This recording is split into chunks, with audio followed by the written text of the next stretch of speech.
it is really great to see you. It's always great to see you, but especially right now, I feel almost overjoyed to be able to have this conversation with you. Thanks for being here. Well, they say it's better to be seen than to be viewed. And so I'm as happy as you are. Yeah, no, that was quite scary. It I was is. reading social media accounts that you were sick. I was really, really worried. Walk us through what you experienced.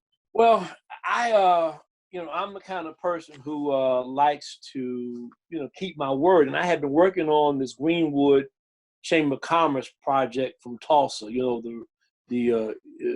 I think you're pretty much aware of what happened there, the massacre there. And I'm the honorary chairperson for their historic site and redeveloping it. We got a $500,000 grant from the Parks Department.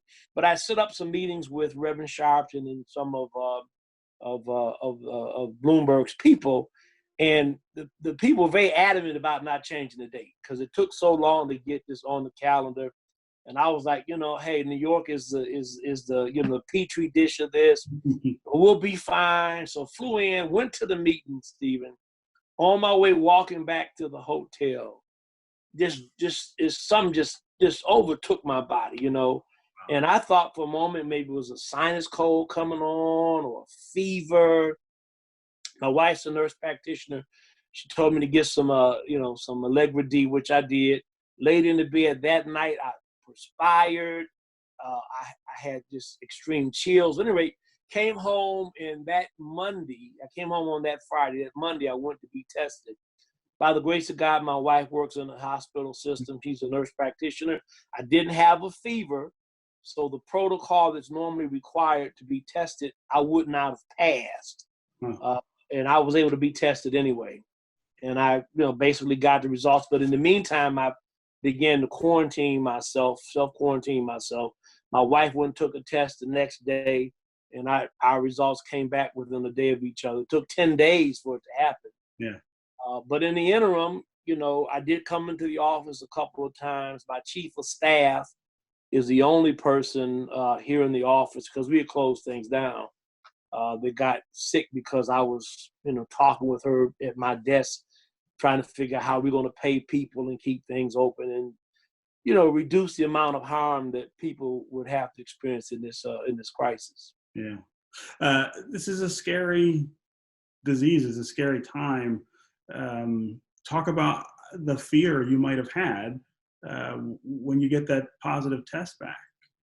Well, to be perfectly honest with you, as you know, the older you get, the more you're aware of your mortality. When you're young, you don't think you're ever going to die. So, it's not like I haven't had a couple of health challenges. But to be perfectly honest with you, I had to keep fighting back this fear that at any day, this thing could take me out. And my family thought I was acting strange because I got in touch with my son and my daughter. I have multiple insurance policies. My son on one, my daughter on another, my wife, whatever, letting everybody know where everything was in the house and who was on what. And they're like, oh, you're going to be all right. I said, well, look, I don't know. I talked to Isaac Robinson 2 days before he died. Now, one of the most damnable thing about this is this whole protocol of who could be tested. Because Isaac didn't have a fever. Right. I didn't have a fever. And he, basically stayed home.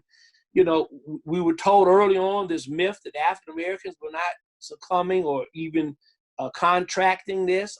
There's so much stuff that makes me feel as if some of us are responsible and literally have blood on our hands for people who did not have to die, including this president, quite frankly, who knew about this long ago and said this is going to be down to zero. I now have talked with enough people, Stephen, to believe that maybe even November, December of last year, people had this. They just didn't know what it was. You, of course, are a pastor here in the city of Detroit, and we're hit harder here than people are in other cities, and African Americans here are hit harder than other people in the state. I wonder what the last few weeks have been like for you in ministry. Yeah, well, I've taken some hits because I've been a person. I just wrote an op-ed last night on all this nonsense.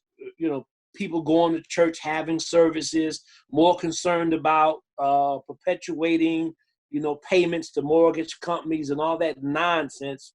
The Bible says, "Don't tempt the Lord." This is tempting the Lord. This would have been Jesus jumping off the cliff when the devil told him to, and told him that God, the angel will bear thee up.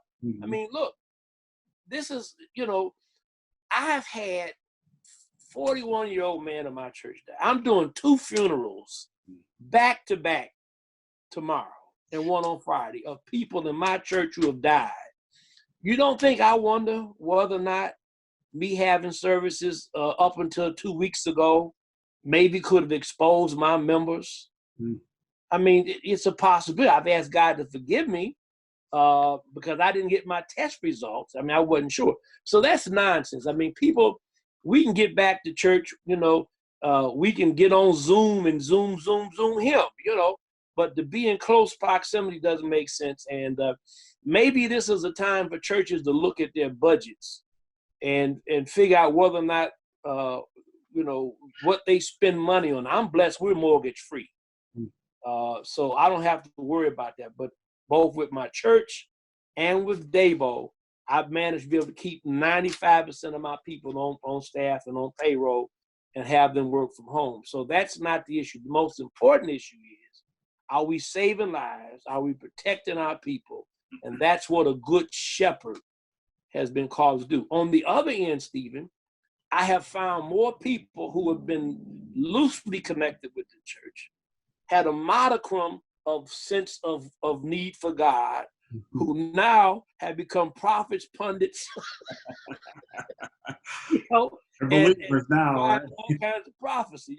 I mean, I have people who are on my broadcast and on my on my Mevo broadcast who I haven't seen and giving money. I had a person give $400 a day, hadn't given $400 in 10 years. Okay, so I told a few of my friends, I mean, you almost wonder whether or not this might be the better route to go. Plus, this is the last point. Because we have people that love Jesus and can't stand anybody else, I have no conflict now at the church at all because they're not around each other. I wonder if you can talk a little about what we're seeing in our city right now.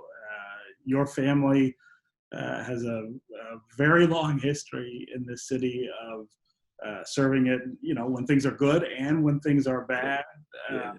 Talk about this moment in Detroit. Yeah. Well, first of all, let me just say that we've worked some things out through some help with Detroit Edison, where tomorrow, which will be before the broadcast on Thursday, and for the next 2 weeks, almost 10,000 frozen meals will be distributed from my corner. I mean, chicken, greens, mac and cheese, all in frozen sealed packages. People can take them home and put them in their refrigerator.